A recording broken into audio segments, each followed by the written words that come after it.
Welcome to the German Council on Foreign Relations, DGAP, and welcome to this week's edition of our Thursday morning briefings. My name is Jan Stöckmann, and I'm head of the Director's Office here at DGAP. It is my great pleasure to be chairing this morning's briefing. On the 1st of May 2004, the European Union welcomed 10 new member states: Cyprus, Czech Republic, Hungary, Estonia, Latvia, Lithuania, Malta, Poland, Slovakia, and Slovenia. Yesterday, the EU celebrated the 20th anniversary of the so-called Big Bang enlargement, proudly citing that 80% of the citizens in these new member countries view EU membership as very beneficial, as well as some 70% in existing member states saying that enlargement was the right step. What is more, in times of geopolitical disruption, enlargement is once again seen by many as an instrument of stabilizing the EU's neighborhood. The decision by the European Council last December to open accession negotiations with Ukraine, as well as Moldova and Bosnia and Herzegovina, is interpreted by many as a promising signal. But of course, today we will not read from the anniversary brochure that was published by the European Commission yesterday. Instead, we want to take a critical look at what has been achieved and what remains to be done. This includes institutional reform questions needed to prepare for Europe to grow further. Very simply put, how can decisions be taken in a Europe of up to 36 member states? What about qualified majority voting? What about the future size of parliament? How to deal with member states that do not play by the rules? At DGAP, our experts regularly engage with these questions. Just this past Monday, we hosted an address and a discussion with the Prime Minister of Montenegro, Miki Spajic, who emphasized how much his government is dedicated to EU accession, despite the country's internal diversity and complicated politics. But today, we want to take a closer look at the past and the future of EU enlargement. And I'm very happy and honored to introduce three distinguished speakers to discuss these questions with us. First will be Dr. Henryka Mościcka-Dendys, who is Undersecretary of State at the Ministry of Foreign Affairs in the Republic of Poland, a position she's held since last year, 2023. Before that, Henryka had a long and distinguished career in the Ministry of Foreign Affairs, serving inter alia as Director of the European Policy Department from 2012 to 2013, Undersecretary of State for Parliamentary Affairs, Ambassador to Denmark, and most recently, head of the MFA's Bureau of Investment. Welcome, Henryka. Thank you very much for having me. Next will be Ambassador Rolf, who is Vice President of DGAP and who has himself had a long and distinguished career as a diplomat, previously in positions at the Federal Foreign Office as head of the Eastern Europe Department from 1989 to 1994, government representative for disarmament, and most recently from 2014 to 2020 as German ambassador to Poland. Welcome, Rolf. Thank you very much for having me. Finally, but certainly not least, Milan, who is a senior research fellow in the Center for Order and Governance in Eastern Europe, Russia, and Central Asia. Milan previously worked as a journalist and think tanker, among other positions, heading the Europe program at Lopsec in Bratislava. He has advised the Slovak Deputy Foreign Minister and the EU Special Representative for Bosnia and Herzegovina. Milan is also one of the people supporting this morning briefing series, so I'm very glad to have you on the briefing as a speaker, Milan. Welcome. Good morning to all of you. Thank you for having me. Before we begin, just a few housekeeping announcements. We would like to remind you that this event is being recorded and will be uploaded subsequently. We will kick off our conversation here on the panel in just a moment with about 5 to 6 minutes of intro statements each, and then we will open up for questions after 30 minutes. If you'd like to ask a question, please raise your hand, and when invited to speak, briefly introduce yourself and keep your questions or comments relatively short so we can pick up as many as possible. Finally, a word of thanks to all my colleagues here at DGAP helping in this event series, particularly in the events and communications teams. Now, without much further ado, let me hand over to you, Undersecretary of State Mościcka-Dendys. Perhaps you could give us both a short summary of the past 20 years and a look into the future. Over to you. Thank you very much, Jan. It's really great to be among friends. It's really nice to see Rolf and Milan. After years, we meet from time to time, but I must tell you, I haven't seen them both for quite a while.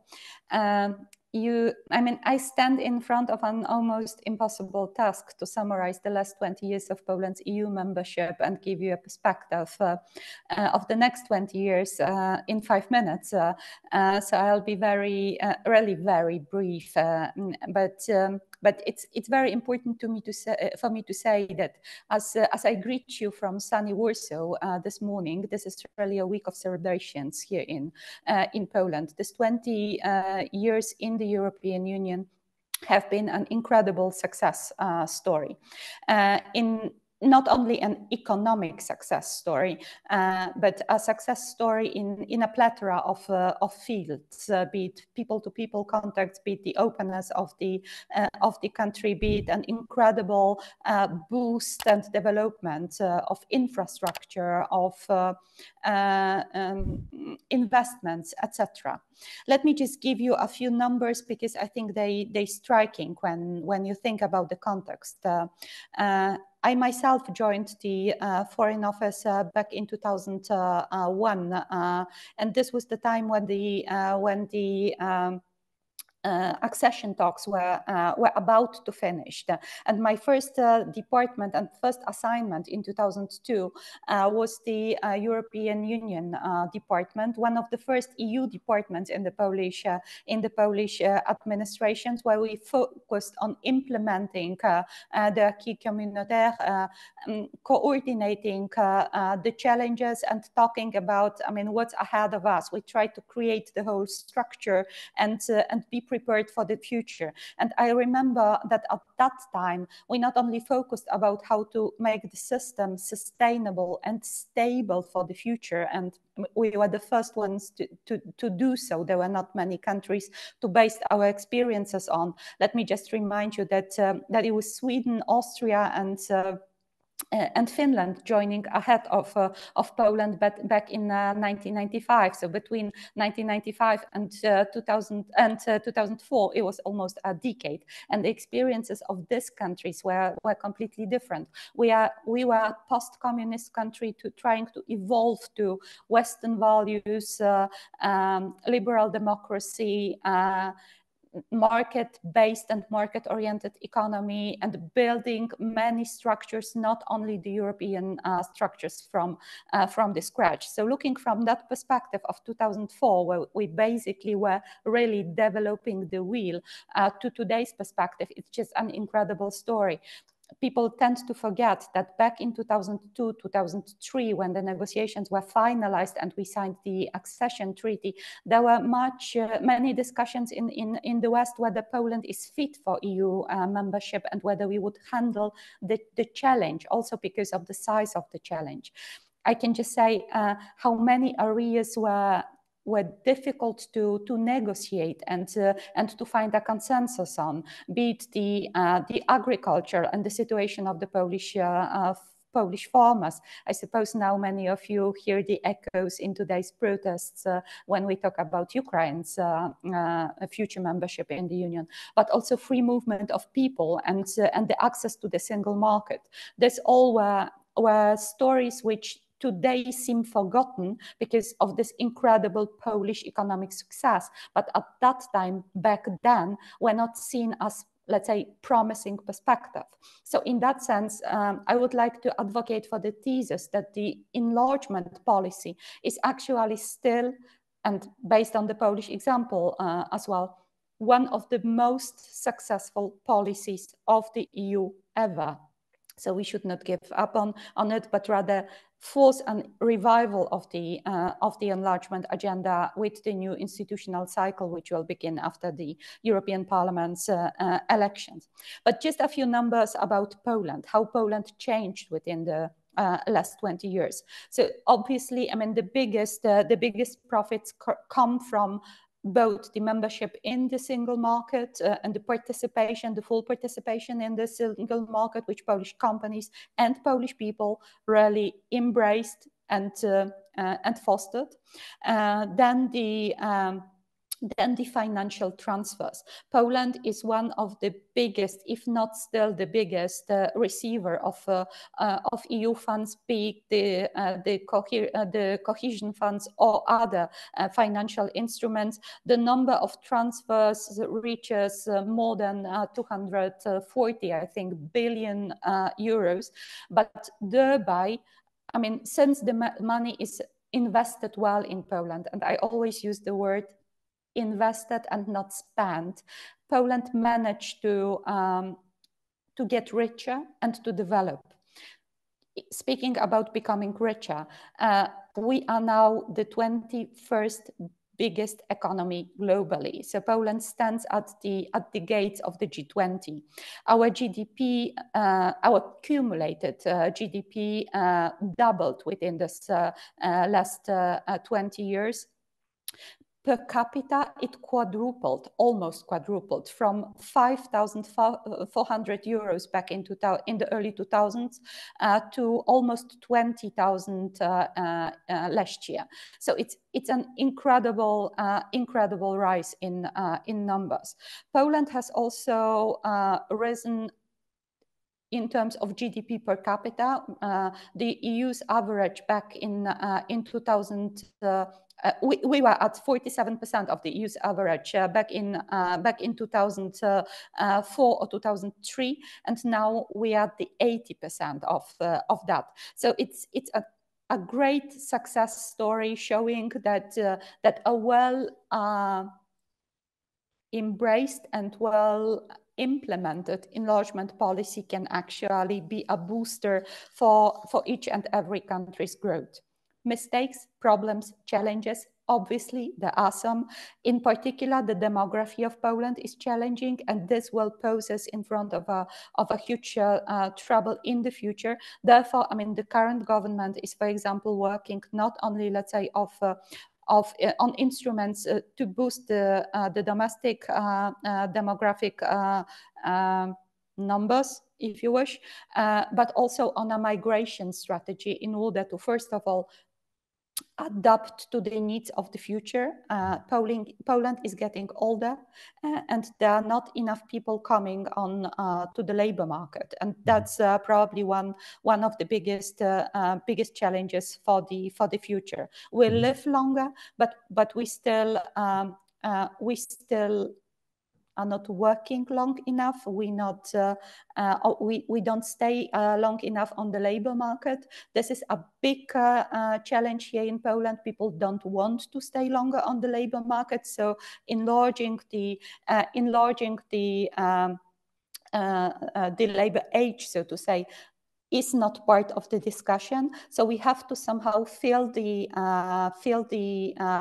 gaps on the labor market with either a more innovative approach of the economy, so automatization, innovation, etc., or well-approached migration policies. And as I said, the government is working on a new strategy, which shall be public till the end of the year. It will be the first comprehensive migration strategy of the new government. I think you're absolutely right. Few people would doubt nowadays that EU enlargement has been an economic success. And I'm curious to talk also a little bit about whether, to what extent it's been a political success and will remain a political success. But perhaps Ambassador Nikel can give us some insights on these and other questions, and then we'll come back to our conversation with you. Well, first of all, thank you very much for this very interesting talk by Henryka. I think she's absolutely right, but it's larger than just what happened to Poland. I think it's a resounding success, not only for Poland, but for all the accession countries, for the old member countries, including mine, and for Europe as a whole, because Europe has become stronger with these new members. This is sometimes forgotten. I remember when in 2019, the 15th anniversary, I was going to a real great party at the border in Czechia, and this was really a manifestation of joy, of progress achieved, and satisfaction that that now Poland and other countries have come back to the fore of Europe and have contributed to that. And that is very important. And the next day or a couple of days afterwards, I was called into the foreign ministry in Poland, where my interlocutor complained about, again, some German actions behind the scenes to torpedo Polish foreign policy. So there is this distinction. On the one hand, you have this clear satisfaction of what's going on and what is felt by people every day, and then what you can make out of it politically for not always very constructive reasons. So one has to say that the original idea to project stability into the adjacent areas of the old Europe has been achieved. Europe is a bulwark of peace among its members and a powerful source for prosperity for all of us. And there is still some things to do, acts more and more as a protector. Now, how to define this, how we can better protect Europe against the dangers, both from outside, of course, because of the geopolitical challenges coming from the war in Ukraine, and from challenges for democracy from populist forces within the European Union, of course, have to be addressed. But it should not really shed doubt on the fact that this is a resounding success. Now, let me look a little bit into the future. I think these serious geopolitical and internal challenges create now a need for a stronger and much more capable Europe. We need strong cohesion and unity, and no necessary fights within the European Union. We will have to discuss our differences, but no unnecessary fights. We have to know where the enemy stands. And the enemy does not stand in the West, the enemy stands in the East, and sometimes even within our own society. Enlargement fatigue, I think, is over. The war in Ukraine makes enlargement absolutely pressing now, and it needs to be a success. The process, of course, of all these things is difficult and cumbersome. We have a lot of experience in that. But we need to harness the political will to do this as fast as possible, but in a balanced way. We all know that at the end of the day, the new member countries will have to take over the acquis communautaire, and that is not an easy task for countries that haven't been doing this have never done this. So we need to, at the same time, we need to enlarge and, of course, reform. And these are parallel processes. In some countries, there's the idea, oh, you have to reform first, and then we can only address enlargement. I think it has to go together, because there cannot be shortcuts to fulfill the criteria for accession. And an enlarged union, at the same time, must be able to act cohesively on the world scene. So it's about decision-making, it's about decision-making processes, it's about resources, and it's about sectoral policies. And all of this has to be addressed more or less at the same time. Now, how to avoid the pitfalls of the past? We need to be more credible and show more solidarity within the European Union. A big bang like in 2004 is unlikely, because the differences between some of the Western Balkan countries and Ukraine, Moldova, and in the end also Georgia are substantial. And individual efforts will have to decide at what time accession is possible. Strengthening our common security, both political, military, and economic, is absolutely key. The EU as a whole must be strong, resilient, and sustainable. And not only we need a burden sharing, but a burden shifting with the US. And that is a lot more than before, specifically in light of what's coming up in the EU, in the elections in the US at the end of the year. We need to develop the European pillar of NATO, more money for defense, more coordination, more training, including for Ukraine. We need to develop the Weimar Triangle. I'm very glad that this is now very much on the agenda of all the three countries. We need a coherent agenda for that, specifically on security and defense, and a lot of brains are working on that at the moment. Mm-hmm. And we need to keep public support in light of the probable right-wing shifts that we will see in European elections this June. We need, and it has also become very clear, and the Polish elections have been a very good example for that, that it's important to develop mechanisms to strengthen the rule of law as a fundamental principle. It's all to the honor of Poland to have that the new coalition has come to power. But what has been done to rule of law in Poland has been a disaster, and I think we have to somehow make sure that this is not happening again. And we also do not need to be fearful of flexibility, of more flexibility within the European Union in case decision making becomes more difficult.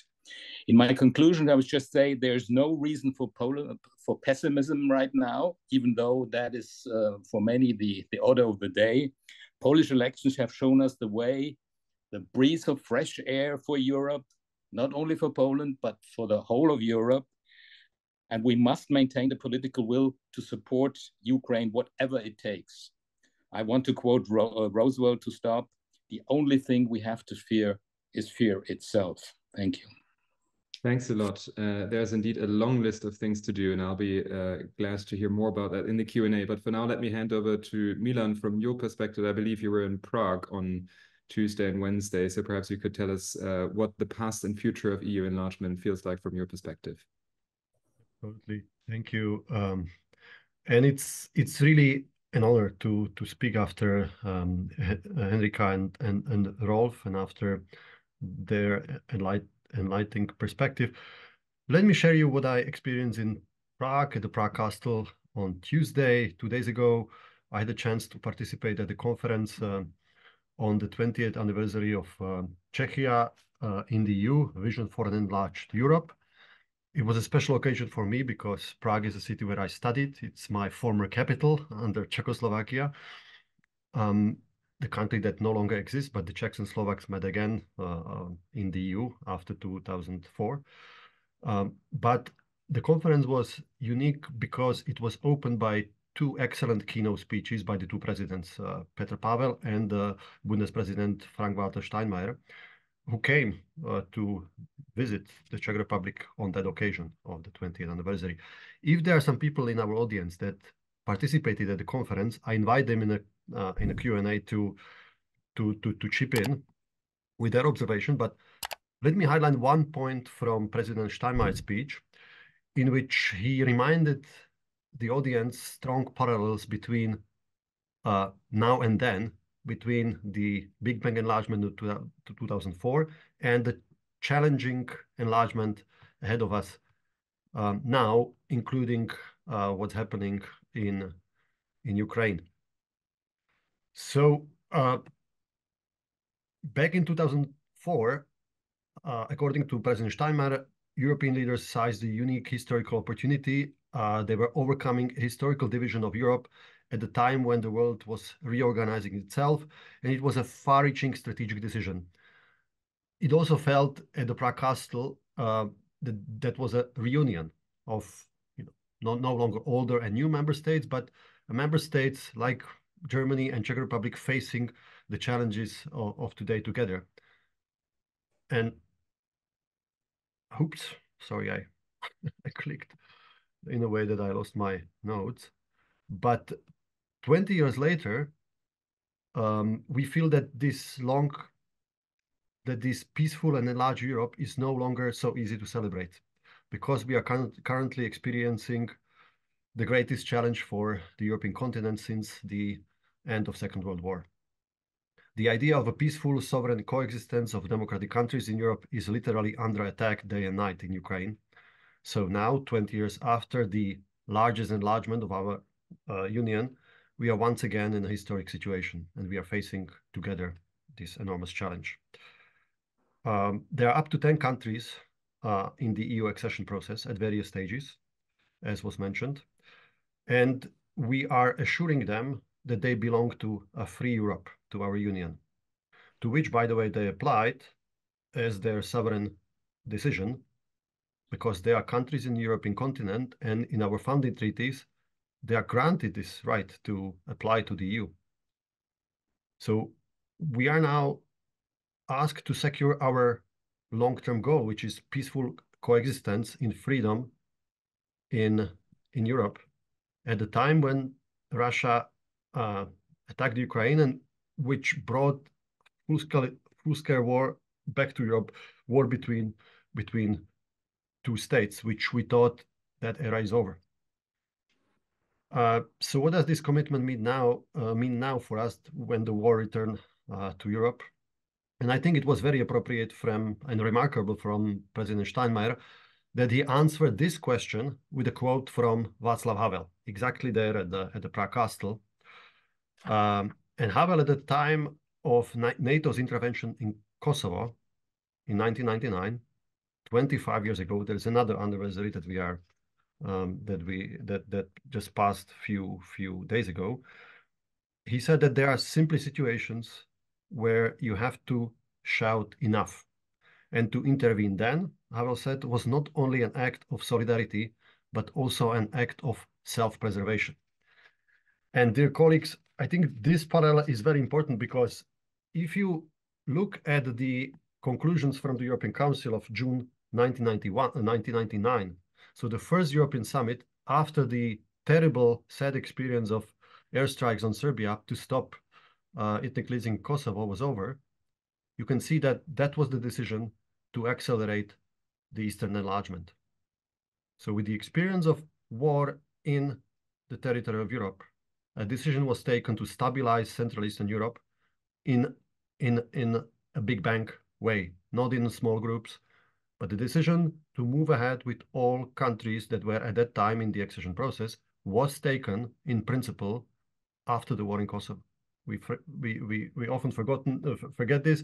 It's also my message to Balkan candidate countries. Things did not develop well for them, but I think this parallel and this legacy is still there. I already took my time, so I will talk about the future enlargement for Ukraine and the Western Balkan countries, if you allow me, in the Q&A. Thank you very much indeed, Milan. And it's kind of sad to think that it took violence time and time again for Europe to integrate, be it after the Second World War or later on, as you just pointed out. As our audience is getting their questions ready, I wanted to confront Henryka with a brief follow-up. You mentioned that you joined the Ministry of Foreign Affairs in the early 2000s, so before accession. And one of the things that I heard in a comment yesterday by Josef Janning, who's also an affiliate at DGAP, was that he said 2004, the 1st of May 2004, was for the new member countries not so much a start as it was an end point to what had happened after the end of the Cold War and a long road to joining the European Union. And in many ways, he said that this road to becoming a member was perhaps more successful than what came after that. So my question to you would be, would you agree with this analysis? And also, if we look at the candidate countries at the moment, you could make an argument that extending their candidatures would extend that fruitful period of leading up to becoming a member. So is the whole thing about the European Union perhaps more becoming a member than being a member? No, I would rather disagree with wrapping this long story of preparations for membership and then membership in a category of before and after. I mean, definitely it's about redefining the role of a country, and everyone has to reinvent themselves.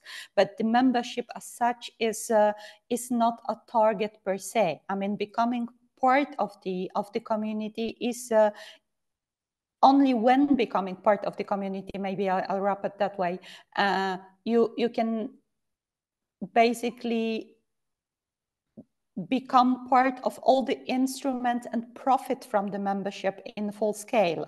For Poland, this definitely was a starting point. I mean, for us working with the enlargement process, yes, indeed, it was a moment where we said, okay, mission accomplished. But on the 2nd May of 2004, we went to work and we started working on let's say the new machinery, so the machinery of a member state and not of a candidate country. Obviously, I mean, those new members always go through a bumpy road in the beginning, because you have to readjust your policy instruments, the way of thinking to the European Union needs. You have to learn how to deal with that big bureaucratic machinery, but also how to place your vote in or your opinions in the decision-making processes. So, I mean, I strongly disagree that the membership is a target per se. No.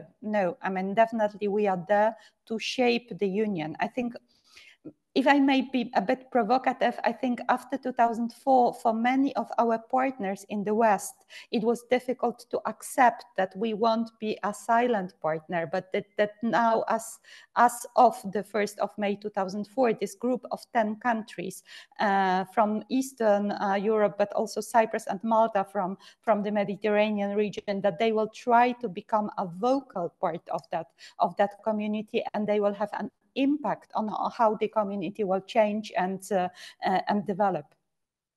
Thank you. And I think you're right that they have become vocal members. Let me encourage our audience once again to come forward and ask questions, preferably by raising your hand and asking them in person. But I also see a question in the chat, which I'd like to pick up on by Heinrich Kreft, who says that debates about Eastern enlargement in the EU before 2004 were quite harsh, especially when looking at the effects on employment, wages, migration, agriculture, and so on. And he asks what we can learn from these experiences for the current debates on enlargement with regards to Ukraine, Moldova, etc. This is, I think, a very timely question, and allow me to throw in something that was shared by Commissioner Valdis Dombrovskis in an interview, I think, yesterday, when he worried a little bit about level playing fields in the Union, with more countries joining, and arguing for more instruments of union-wide funding. So I think there's certainly a debate going on here on the big argument of prosperity for all of Europe going forward. And I wonder who would like to pick up this question first. I'm looking at my panel here. Milan looks like he wants to jump in. Go ahead. Yes, this was also one of the topics in our panel at the Prague Castle conference, and I want to use something that I was reminded again in Paris, that for France, one sociologist argued, the enlargement in 2004 came very fast without some preparation by the leaders. The perception of French public was that the enlargement took place overnight, because there was no public debate, no public preparation, no explanation by politicians, by leaders, what it would mean, also what benefits it would bring to France. And it's frequently forgotten now when we discuss also the enlargement, that it was an enormous economic sort of boost also to France, Germany, that it meant incorporating a market of more than 100 million people and new customers, and their fast-growing economies. So it was one of the sources of revival of several industries also in Germany, and the export after the Hartz reforms, 20 years ago, Germany somehow became from a sick man of Europe into a fast-growing economy, also thanks to this enlargement. Why I'm mentioning it now is that I think we are committing a similar mistake with Ukraine and the accelerated geopolitical enlargement that we have now. We are not discussing what does it mean and how the enlargement has changed. What does it mean for us to move on a fast track while keep the merit-based principle with some candidate countries? We are not discussing about European security, why we changed our logic. It's not easy to explain to a country like Macedonia that has been in the waiting room for 20 years, blocked by some of the member states, why they have to see Ukraine and Moldova almost overtaking them. And it's only when you completely change the language and the print and the logic and say, look, this is a very different enlargement. We are using the instruments of enlargement to save Ukraine as a country, to save it at the territory that they will be able to defend in order to keep Europe together and to protect our own security. And this is, I'm looking at Henryka because sensitivity of some of the neighboring countries is there. With all the difficulties that it means and challenges for domestic politics, for farmers, when you, without any transition periods, you open markets for Ukrainian grain, which is cheaper than Polish one. And of course, your farmers are protesting. It would be as if Germany in 2004 were open up its labor market to workers from Poland overnight. So it's a very different world, very different challenges. We are juggling with it. We are moving forward, but this is a different EU, and it is a different enlargement process, which is sometimes, I think, forgotten on both sides. Did you want to react, Henryka? Since Milan looked at me when talking about Ukraine, let me broaden the picture a bit. I think Milan is right when to say that this will be a completely new enlargement, but we should also remember that this is really a completely different union. After the financial crisis of 2008, after the COVID pandemics, after the economic crisis, I mean, to paraphrase Francis Fukuyama, after history is back again, we really are faced with a reality where we see that the European integration still is in the process of making. Yeah, so there are still areas where we should give European answers, because people, for example, ask for more cooperation in health reform sector. Nowadays, I mean, from the Polish perspectives, it's also defense and security. I mean, the Union 20 years ago, no one really spoke about stronger cooperation in the defense sector. Now it's seen as being obvious. And there are many areas as such. I mean, no one today sees a real, let's say, problem in cooperation between the Union or sharing tasks between Union and the NATO. NATO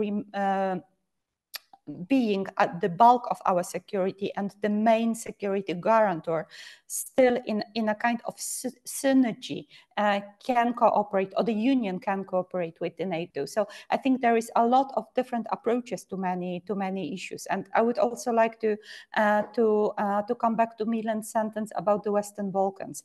I fully agree that they wait for too long. I'm not quite sure that the security perspective will be convincing for them.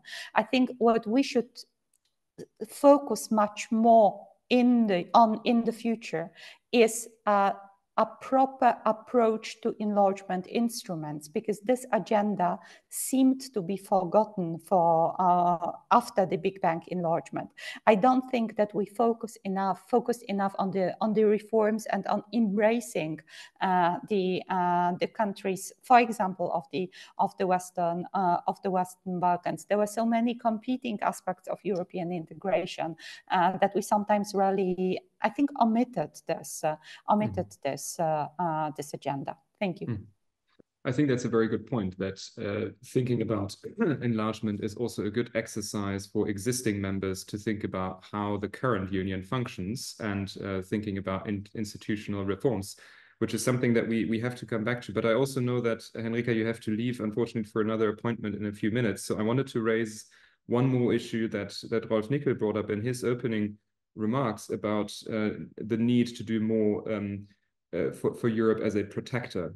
And indeed, your foreign minister said a couple of days ago on the 25th of April, calling on NATO to increase its defense preparedness, and said that the Polish government wants really to be at the center of decision-making in the European Union when it comes to defense and security especially. Which just goes to show what you earlier said, that new members are vocal. But I was wondering if you could perhaps help us to decipher a little bit what Radek Sikorski really has in mind, what his vision of Poland as at the center of decision-making really is, and what an ideal way forward would be from your perspective. I think this is somehow obvious when you look at the map. Poland is at the external border, eastern external border of the EU.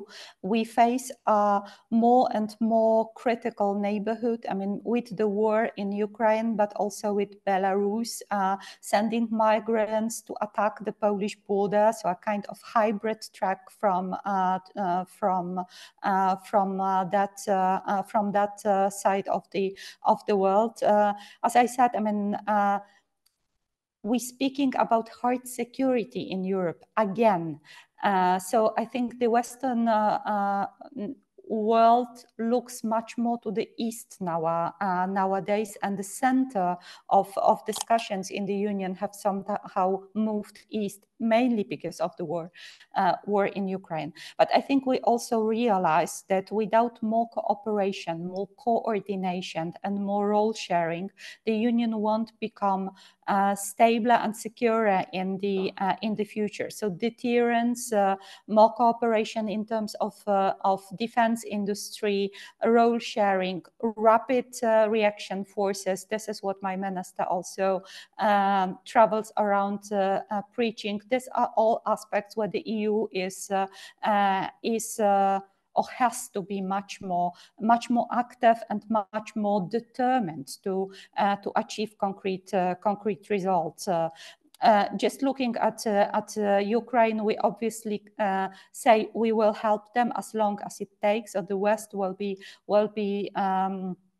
univocal in its support, but when it comes to concrete instruments, be it ammunition, be it artillery, we have to also deliver better.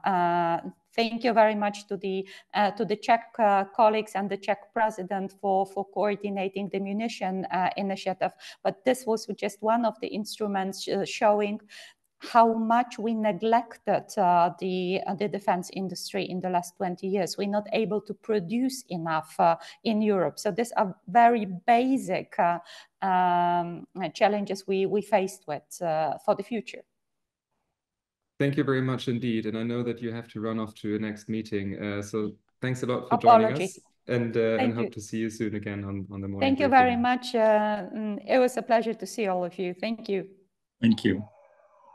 I would now like to give Rolf Nikel a chance to respond, because you haven't been on in a while, but I also want to pick up more questions from the audience. And I think I saw Peter Feil raise his hand. If you would like to ask a question, make yourself known. Yeah. Thanks. So Peter Feil, I'm with Deutsche Telekom and heading the portfolio department for Europe, which includes a lot of these countries. And I like very much what is said by everybody, but somehow I feel a little bit like preaching to the converted. So we're all in violent agreement on the challenging and so on. But what I'm missing is obviously what we see kind of like, well, see in elections, what has happened or what was reality in Poland over the last years, elections in Slovakia, also what we see in Eastern Germany to start with. But what is missing, that the narrative that we're all convinced we all like is somehow is not picking up many more hearts on the street. So it's perhaps a little bit a broad question, but if it resonates, perhaps some of you might answer to this, because for me there seems a white elephant in the room, and I don't really have a really good answer on this one. Thank you. Thank you. The line was a little cracky, but I think we got the gist of it. So we're preaching to the converted. Why does this success story not resonate with the masses? I presume both in sort of the old Europe and new members, or not so new members anymore. Rolf, if you'd like to pick up this and also previous questions that you'd like to comment on, over to you. Yeah, thank you very much. I think therapy starts with an analysis of the situation in which we are. The situation in which we are is characterized by a beginning, maybe already pretty advanced Cold War, a hot war in Ukraine, and the Cold War with Russia at the same time. And the Cold War is not only a Cold War with Russia, but it's also the beginning of a Cold War with China, because there is this Russia-China axis. So what are the consequences of that? And I think the important thing really is here that we need to be strong within the European Union. We need to develop not only a coherent enlargement policy, but also a policy which allows us to be strong, to be resilient, to be sustainable. And that means that specifically in an area in which the European Union in the past has not been very forthcoming, that is security and defense, we need to develop this. And I think the only way to do this is not by some strategic autonomy, but by some development of more Europeanness in the European pillar. And that needs really investment. And we need also, and that's to the last question, we need a communication strategy which takes this into account. And so far, I think we have to recognize that the communication strategy from our own leaders in Germany has not always been very convincing, to say the least. So we need to develop this security dimension of the European Union as an absolutely key issue, and we need to be aware that we can only do this together, and all the challenges from within, from populist forces, can only be addressed if we develop more this European Union as a protector against the war in Ukraine, as a protector against the Chinese competition, as a protector against onslaughts from all kinds of areas. So let's concentrate on the essential, which is European security and defense at this stage, and then take it from there. Thank you. Milan, did you want to come in as well? Yes, I'd like to address Peter Weil's question right heads on, because we are discussing these questions and our governments are pondering them, policy solutions at the time when there is a crisis in our system, and there is a crisis in our democracies. There is a crisis in terms of trust of large parts of the society and many citizens to the political elite. And there is also a crisis in Brussels, in the European system, how it works. And this is at the time when, let's face it, European Union was not really prepared for this more hostile, more competitive world of the 21st century. And we have, at the time when there is technological change, the business model on which several countries, including Germany, have relied, you need to do many things at the same time and face war on your doorstep. It's really difficult to come to people and argue that we need to do all of this and then invest more into defense industries because we neglected them. Let me share one thing and then come back to the enlargement. My own experience from my home country of Slovakia during presidential elections a few weeks ago was that if you mix the question of war and peace, for many people that feel that they're certain that they are more insecure, that is more difficult to navigate in today's world and understand what's going on. And you bring into it an element of revolt against the elites or against the global consensus. It's a very strong narrative that is very difficult to go against. And in a 50-50 society, if the candidate of the democratic opposition is a former foreign minister, it's a perfect target. What I want to say, what does it mean for the EU enlargement now and for countries in the Western Balkans or in Ukraine, Moldova? I think it's fair to be honest with them and to explain that we will not enlarge in the old way. And if you look at the European Commission's communique on the future of enlargement, they acknowledge that the rule of the game now is gradual integration. We want to integrate them to the single market and to our regulatory framework and sectoral policies step by step as much as we can. Because the full membership will come at the end of a process which is more cumbersome, more difficult now. So we want to share some of the benefits, but also they need to do some homeworks ahead of the before accession. Not everything comes at the end now.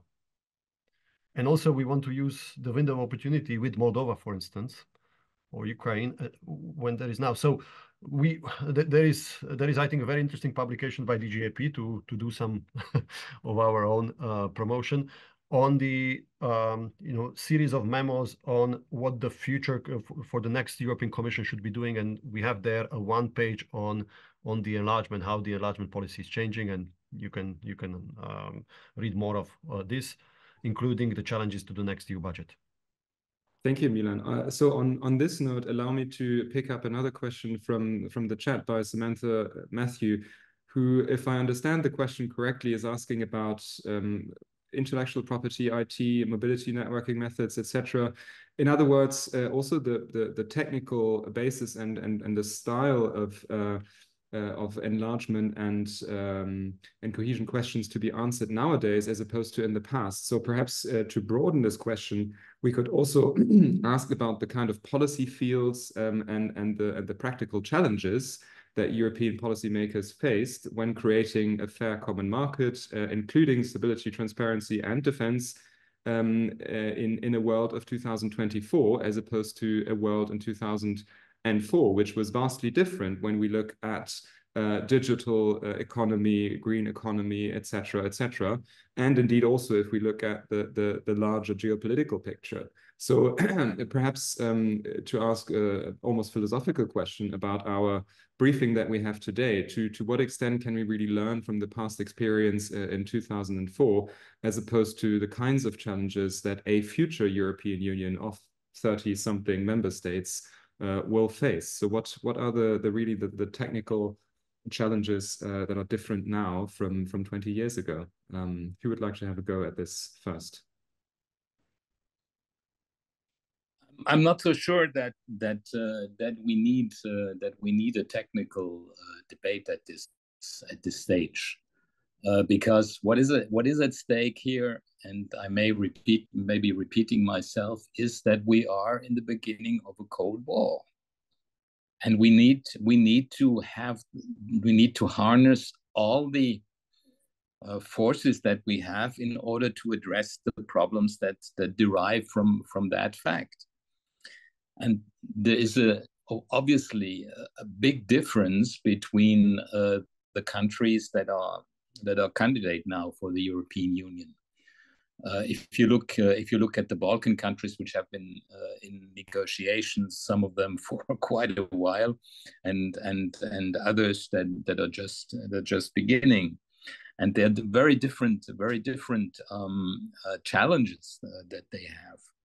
So I very much sympathize with Milan Nietzsche's vision of gradual integration and differentiated integration, even if that is possible with the treaties. Because when you have to change the treaties, you enter in all kinds of different issues, and you want to avoid this as much as possible. But certain things have to change. There will not be a big bang like we had it in 2004, and it will be much more differentiated, and it will have to take into account the different realities in the different accession countries, and even within the European Union. And again, I think intellectual property rights and everything, will have to be developed within the process, but it's not the most pressing thing that we have right now. We need to shape this new union together with the not so new members now, but in a very geopolitical way, and that's not something the European Union is very strong at. It's sometimes a very bureaucratic and cumbersome process, despite Ursula von der Leyen's claim of being a geopolitical commission or whatever. There's still this mindset that is concentrated on these technical issues, and this is not what we need now. We need a real geopolitical perspective. Thank you, Rolf. We have time for one more question from Andrej Novak, and then brief final statements by both speakers. Over to you, Andrej. Thank you very much. I agree with the idea that we have to have security up front and center in geopolitics right now, and to do this credibly in the Western Balkans, we need to basically have security front loading. We have to in the process. So we have to have security and foreign policy alignment of any new candidates to avoid, so to say, Trojan horses, authoritarian Trojan horses. And we have to show that we're serious. And only that way we can be credible in the Western Balkans.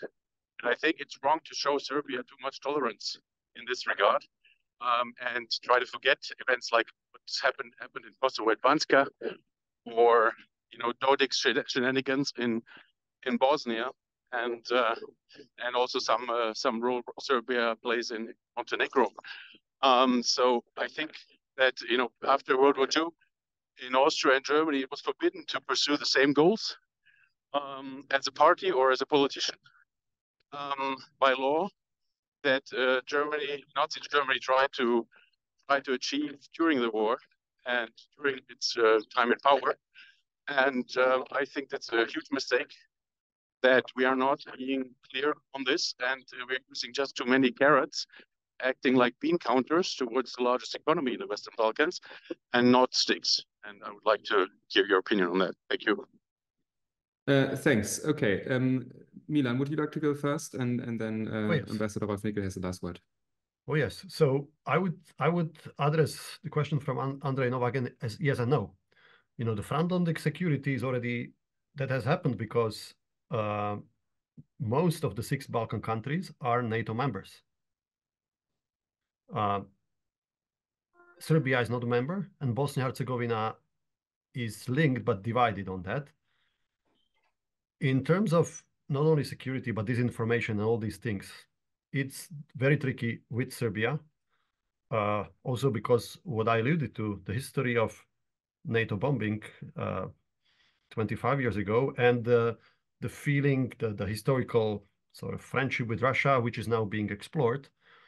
Now, President Vučić of Serbia is continuing the Tito's policy of developing several vectors, and to simplify it, he's not convinced that we really will admit Serbia to EU membership if they are ready, that we want Serbia, that this will happen.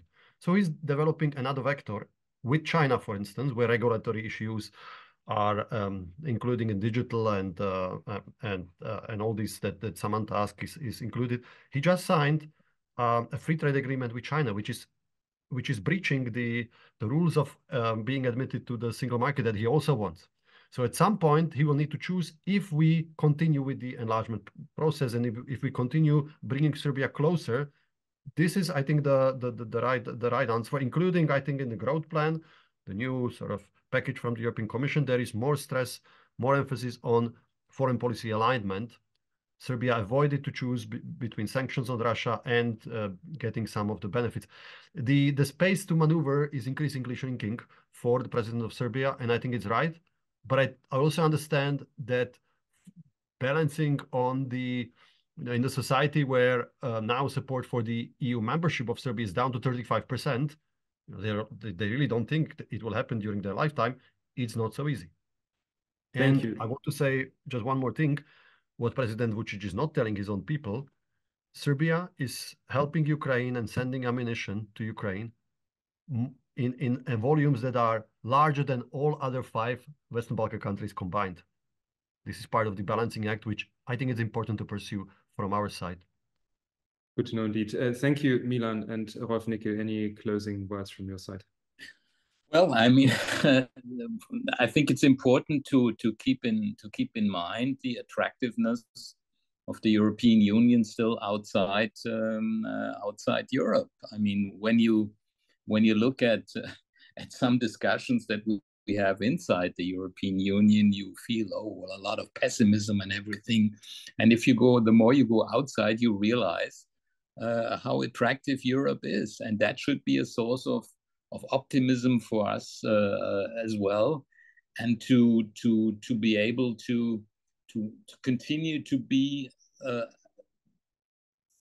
a constructive and good perspective for these countries, and let's not make the mistake we have made with the Balkan countries. Some of them are in the process for 20 years.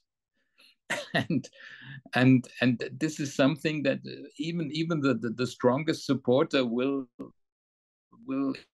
I feel the connection is cutting off just at the very last moment.